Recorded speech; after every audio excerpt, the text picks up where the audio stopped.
So there I was, finishing up the platinum on 2020's Game of the Year, and I had almost forgot about the fact that Ghost of Tsushima was going to be getting a free, and you heard that right, free online co-op multiplayer on the very definitive date of sometime later this year. News for this originally broke out back on August 17th with its very own trailer, too. The accompanying article detailed that there will be 2-player story missions, a 4-player wave-based survival mode, and even a 4-player raid, as they called it, will be arriving after the DLC's release, vowing to be a challenge that is both brutal and terrifying. The devs are even going so far as having all of the DLC set in a new supernatural setting, delving into the depths of Japanese mythology and folklore. New environments, new demon enemies, not simply just the single player with co-op plopped into it. Now, I don't have to be the one to say that Ghost of Tsushima getting a free online co-op DLC comes as a complete surprise to anyone who purchased the game, because exactly 0 hints or signs were pointed to the idea that this game would even have either 3 things. Note, this DLC does require that you have PlayStation Plus in order to play it. Nevertheless, the devs also stated that they have no plans to add microtransactions. Wow. I'm sure we were all assuming that this was just going to be a single-player experience to close out the summer with, until it wasn't. But, unfortunately for you, with great possibilities comes even greater scrutiny. Y'all ought to have seen the title of this video essay by now, but it's worth repeating. I am worried about Ghost of Tsushima Legends. Maybe worried is not the right word, but I'm definitely feeling anxious. It goes without saying that Legends is a tremendous opportunity for both the game and the developers, Sucker Punch Productions. If Sucker Punch is able to stick the landing just right, the following success could very well influence Sucker Punch's other projects that they might have further down the line. Vice versa, if Legends flops, nothing extra was spent from players, save the time they put into it, so no skin off our noses, right? However, such a loss might discourage the devs from creating any other multiplayer projects for the foreseeable future. That being the worst case scenario, of course. But let's stay optimistically cautious, if that's possible. For a DLC that we have very little information about, we're going to meticulously break down every little bit and piece that we do have until we're blue in the face. One of them being Sucker Punch's resume. If we were to look at their previous works, we'll notice how over the past 2 decades, Sucker Punch as a studio has only worked on single-player titles. Ghost of Tsushima Legends would be their first step into a larger world, and a more unforgiving one as well. We have to extend kudos to the long list of programmers, designers, and writers who have already worked on the single-player, because they did a fine job, if I do say so myself. And in spite of Sucker Punch's seemingly lack of previous experience, it seems that the company has hired talented and hard-working people. Lord knows that game devs are hard-worked. Best of luck to them into this new journey of theirs. This brings us to the second and third points of today. What Legends will need in order for it to be the best co-op game that it could be lies in 2 things. It needs content longevity and a proper netcode. These 2 factors are mainly self-explanatory, but I'll still dive further into what I mean, because that's what nerds do. To say that Legends must have longevity, what I really mean is that it has to have something that brings you back. Call it replay value, replayability, whatever you like. What would keep you coming back to something like Legends for more than just 1 or 2 sittings? Now, obviously, the gameplay itself has to be engaging and fun, the combat, level design, and AI, right? And surely the single player has already showcased what the game can do in that department. But what about the other aspects of the game? It was revealed that there would be classes in Legends. You can be a samurai, or a ronin, or a hunter, or an assassin. The next question then, how customizable and interchangeable will these classes be?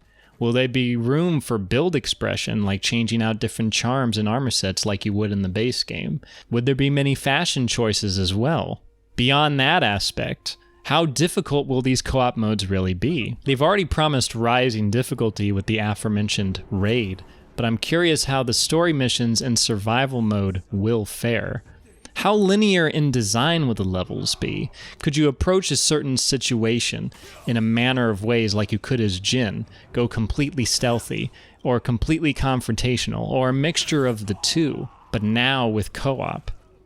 Finally, will there be a promise of even more content down the line? A steady stream of new story missions or raids for the near future? Maybe Sucker Punch already has a timeline planned out for the coming year or so to support Legends as best they can, success or not, but we can only hope so. So if we take all of these aspects into consideration, let's look to other great co-op games that we may have played recently. For me, I think of Monster Hunter World and Destiny 2. Something both of these games have is all of the above. They have difficulty, extensive content, plenty of grinding and farming for those folks who enjoy that aspect of it as well. Speaking of, will Legends have grinding, I wonder?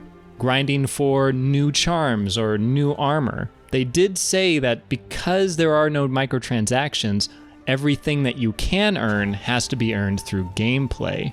In conclusion, the gameplay can be incredibly fun, but what incentivizes you, the player, to go back on that gameplay loop again and again and again? I would hope that the dev team is already or has already considered this part. Moving on to the third and last issue, but is most certainly not the least, Legends needs to have a consistent netcode. None of what I just described will mean anything if the gameplay online is unresponsive, faulty, or just janky. Having a proper netcode is the foundation from which all of this is made possible. After putting dozens of hours into Ghost and fighting all that there was to fight, I would be appalled if there was any online desync in Legends. Some enemies that you fight in the base game have such fast startup animations that you are left with only a few frames to react to them. They have moves that can be unblockable with heavy tracking, and most of the time, they're life-ending if you don't respond to them correctly. Let's take an example from a game that has such desync issues. Dark Souls. Yes, y'all thought I wasn't gonna bring this game up, huh? In fact, you can actually talk about all the Souls games at this point because they all suffer from the same desync issues. If you are a friendly phantom or a friendlier dark spirit, you might notice how the PvE enemies in a host player's world will have jittering in their movements or hard cut animations between attacks, severely different from if you were to fight those same enemies in your own world. This can be caused by poor connection between the host player and the phantoms themselves, but we cannot have a cheap netcode. Games that have less desync problems with this are the two I already mentioned, Monster Hunter and Destiny 2. They're not always perfect, mind you, but their online infrastructure is greatly more reliable and consistent than all the Souls games combined, and that is a certainty. This is what Legends needs, desperately. Having a solid netcode is like holding a string to a kite. The kite is what you want to show off. It's fluttering in the wind, showing all the surface dwellers how colorful and free it is. Viewers might stop to gander and look in awe and wonder what it would be like to fly in the breeze like so. But little do they know, one simple string is keeping it all from flying away and crashing into the ground and maybe taking a child up into the air with it. A string that you'd hardly notice is there if it's doing its job properly. So best of luck to you, Sucker Punch. If anyone from the dev team somehow lands themselves on this video, thank you for the game you've already given us, and here's to the future, whatever it may bring.